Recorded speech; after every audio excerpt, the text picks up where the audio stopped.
My name is Kitty Phetla, if you just joined us. I'm standing in for Shayla, and we're together all the way until midnight. And we're going to go into our first conversation for this evening. And we are focusing on Redhill School that is presenting Hair the Musical. Now, Redhill School proudly announces its 2026 production of Hair, opening in the Redhill Theatre on the 21st of March. And listen, this is a bold, high energy and iconic production. Hair follows a group of young people navigating identity, friendships, and change in a world on edge. This message is fearless, and it's just really, really iconic. And the spirit behind the production is really, really amazing. And and the school's building on a legacy of outstanding productions. And we've got Bailey Snyman, who is the choreographer, who's going to be chatting to us about Hair the Musical. Good evening, Bailey. How are you? Thank you so much for joining us. I'm very well, thank you. It's so good to talk to you.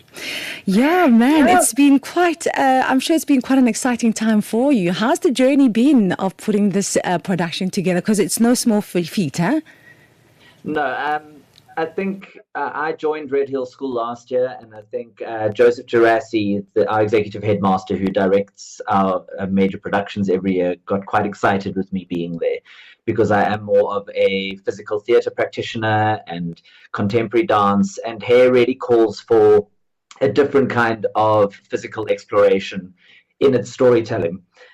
So it's been a very, very interesting and exciting journey, because this play isn't like your traditional kind of musical theatre productions where you have specific leads and you're following a story of one or two characters. This really is an ensemble work. So we've got 24 performers, and in the musical Hair, they are referred to as the tribe. Because there are this group of young people who kind of come together and are standing up against authority. It's set in the 1960s during the Vietnam War. So it very much becomes a youth movement and a youth experience. And I think that's really the focus we've been taking with this production, is to have audiences come and have an experience. So it's not really about coming for that just the storytelling, but really the experiential nature of these young people and the movement that they are so actively involved in. This is so exciting. I mean, really, if you think about it, I can't think of a better school to be, celebrating such an incredible historical musical. And yeah, man, what's the energy like at the moment? I mean, the themes of the musical feel most relevant to young people today, and how are they receiving this kind of story? I think that at first it was quite challenging, because many of them didn't actually even know about this musical in the first place. So they recognized some of the songs, but as we started going through the journey of the history of the work and explaining the kind of counterculture that was taking place in the late 1960s in America, and the power of youth when they stand together to actually get their messages out, I think that really started shifting the way in which the performers were approaching the work. So it really has become a wonderful community. They've been working incredibly hard for the past 5-6 weeks. And yeah, we're on the verge of opening in 2 weeks from tomorrow, actually.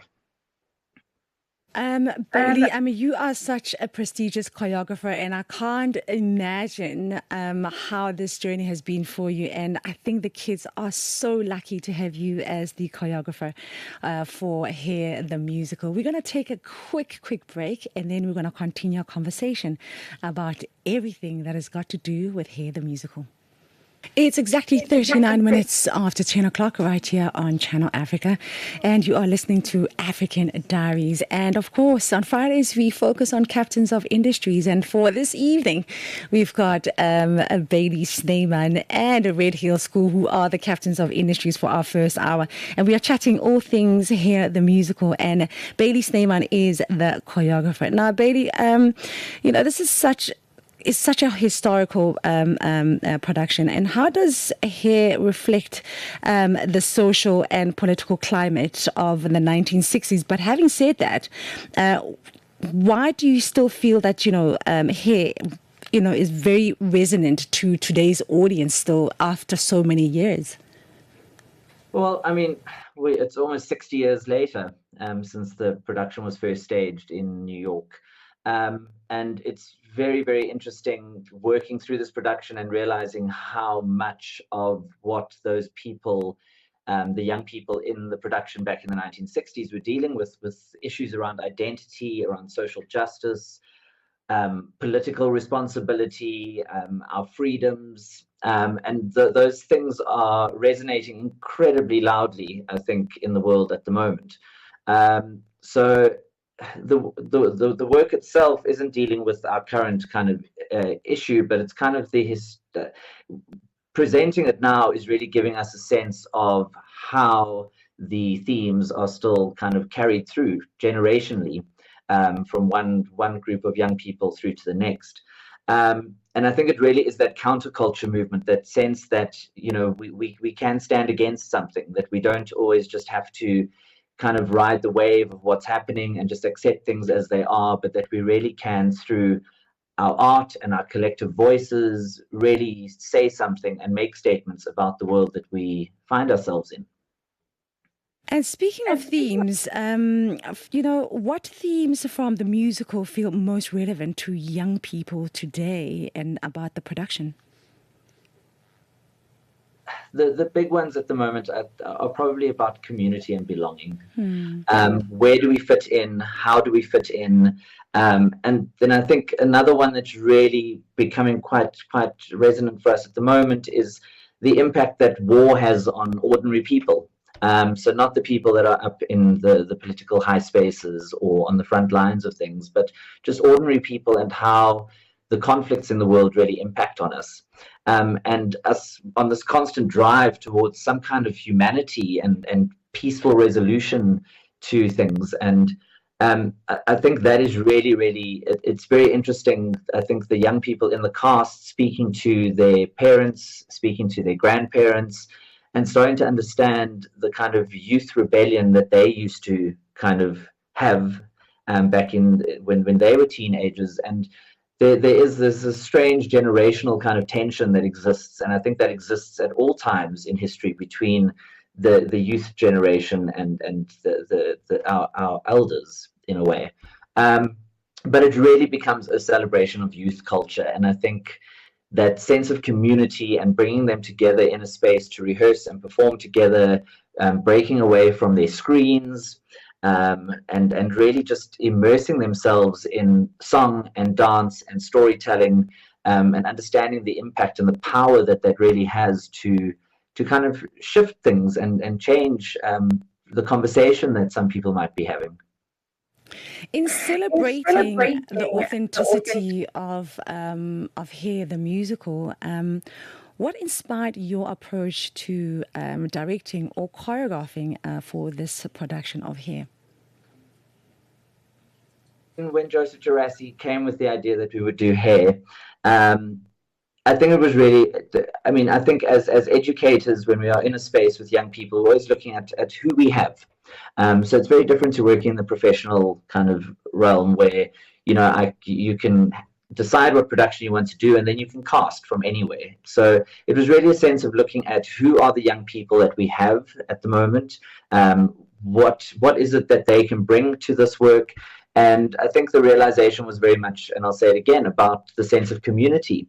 So rather than focusing on individual characters, as I said earlier, this really is a collective experience, and the tribe itself becomes the heart of the production. So even though we do have the lead character Claude, who is being drafted into the army, it really is about how everybody else rallies around him, and that sense of community. So even the way that it's being staged, 90% of the time, all of these tribe members are on stage. It's not this sense of little scenes that happen. It is one continuous wave of song and protest and community sharing of story and embracing each other as different and celebrating that difference. And I think that's really where these young people are excelling.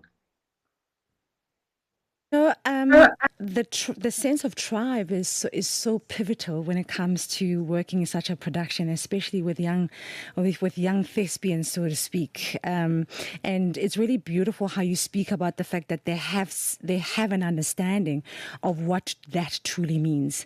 And speaking and keeping to the theme of tribe, what were some of the key artistic decisions in staging the production? So for me, coming from a dance and choreography background, it was really about creating a lot of ensemble trust, a lot of physical awareness. I think we've really pushed the cast to explore how their bodies can tell stories. So I mean, this version of Hair that we are presenting has got a lot more choreography in it than your kind of traditional and original versions of the play. And we really thought that that kind of physical storytelling, the risk taking with the bodies as an ensemble became really, really important. And the movement itself, so the way that it's been directed and staged and choreographed, is really focusing a lot on kind of collective imagery. And as I said earlier, allowing the scenes and the musical numbers to just transition organically from one moment into the next, rather than feeling like these little segmented moments. So the approach was very much about having the ensemble together in most rehearsals. So we haven't really had a lot of rehearsals where we just call one or two in when we're working on a moment, but everything's kind of organically happening all the time. So Mr. Rudy Ulafid, who is our musical director, the music director, he would be working with them on some songs. I'd have the rest of the cast in the studio directly off the stage working on choreography. Mr. Gerasi would be having conversations with Rudy and myself about the structure of the play and what we should do and how we can. So it really has become a collaborative experience the whole way through. Which is incredibly exciting. And I think even just for the cast to witness the key creatives collaborating in that way as well, and us allowing things to shift and change and not being necessarily precious about every decision that we're making, that we understand that this thing has to evolve and grow for the good of the entire work, that it can't just become one person's kind of artistic statement, because the work doesn't allow for that. The work is asking everybody to bring themselves to this space and to the story. And I think that that's been very important for them to see and witness as well. You spoke earlier about an untrained body, because we know musicals are very, very difficult, right? And you need some form of training. And for hearing you speak about the production, it sounds more like, you had to be more of a transformative choreographer in staying authentic to the story of Hair, working with bodies that are in unfamiliar territory in terms of movement. Now, as a choreographer, do you find that very challenging, or the process, or you find the process extremely effortless with what you had to work with? I often prefer, in a way, working with bodies that aren't too affected by dance and dance training, because what it does in a situation like this with Hair is that it really allows a level of authorship from their own bodies to come out, and a level of authenticity. So we've been working a lot with tasking, so kind of as though we are devising a work that already exists, if that makes any sense. So we've really gone into the process as though we are creating this from nothing, even though we've got the very strong source material that we are following. I did also, when I started at Redhill last year, I started introducing movement classes for the drama students specifically. So many of the cast members that are in the cast are some of our senior drama students. So they have gotten familiar with the way that I work, with exploring with their bodies, in telling stories. We've done a lot of partner work and giving and receiving of weight in class already. So I think them having that knowledge, and then the other cast members who haven't really been exposed to that, just again, witnessing what the drama students are able to do, they kind of just slip into it organically. It's amazing how much risk the young bodies are willing to take. flying through the air, leaping off high structures, and just that level of trust that's there. But I think that was built into the process from the beginning, because we had a very, very rigorous audition process last year, September, which was broken up over 4 weekends. So we had 4 Saturdays, and we had about just under 80 people that were auditioning, and that entire process was taken in through that. So I think it was built in from the audition process already, and then when it translated to the final cast and we were bringing them all together, that sense of that trust and community was already there. And the choreography itself, it's so much fun, because you really can play between the spaces of the very movement-based and physical theater style work with people flying through the air and lifting and all of that. And then there's also this lovely sense of playfulness in the music, where sometimes we can just go into a bit of like 1960s style dance, and a blending of genres and styles and things that become quite resonant for the cast themselves, because they really enjoy exploring with these multiple ways of telling story through the body. I think it's always amazing to work with untrained bodies, because I find that they're extremely open-minded and they are risk takers, but you end up getting something so honest out of them, and you end up actually developing such incredible artists, authentic artists. And when I hear you speak about it, I can actually feel and sense that, and I think it's really, really amazing. We're going to take a quick break. It's exactly 51 minutes after 10 o'clock, and then we're going to continue our conversation and wrap things up with Bailey Snyman. Welcome back to African Diaries right here on Channel Africa, the African Perspective. My name is Kitty Phetla, and we're having a conversation with Bailey Snyman, the choreographer behind the production here, the musical. Bailey, in wrapping things up, what are the particular musical moments that you think audiences will find especially powerful? Well, they're obviously the iconic ones in here. So Aquarius, which I think was actually like an anthem of the time back in the 1960s and early 70s. The beautiful and uplifting Let the Sunshine In, which is just this beautiful, repetitive lyric. And then obviously the iconic song Hair, which is just an absolute blast. But there are so many other, even I had forgotten how many wonderful pieces of music are in this production. There are over 50 songs in this production, some of them very short, very punchy, and I think that really that journey for the audience of listening to multiple pieces of music and watching the storytelling unfold like that is incredibly exciting. It's quite riveting to look at. Not that I'm not being biased, but when I watch them performing, you actually can't take your eyes away, because you don't know what's going to be coming next.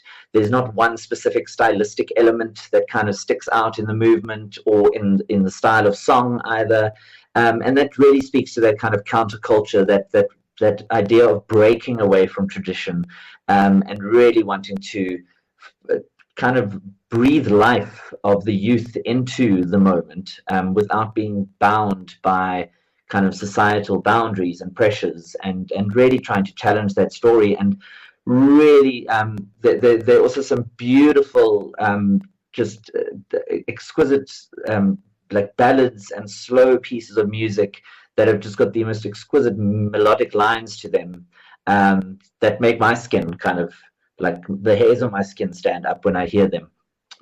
The cast is phenomenally talented with their vocals. Rudy Olivier has done a phenomenal job with them with that. And just, I think just that sense of really pulling this all together. And I think the music is really going to speak to audiences when they come to watch this. I think that is the one part that, that for me personally is one that I'm just like, oh my gosh, this is something that is going to be so beautiful and to look forward to always, because the musical aspect of it is just so uplifting. And you summed it up so beautifully. Thank you so much for being with us, Bailey. And just to lastly ask you, how much are the tickets? Can you repeat the date to us again so we can come and support here the musical? Available on Cricket, We open on the 21st of March and we run till the 31st of March. Tickets start from 150 Rand. So please. So we'll definitely come and support, because you know me, I'm such a a theatre baby. So I love to see different things, especially when young people dedicate themselves to a cause of showing up for themselves. So I'm always a big supporter of that. So thank you so much for being with us here on Channel Africa, Bailey. Thank you for having me.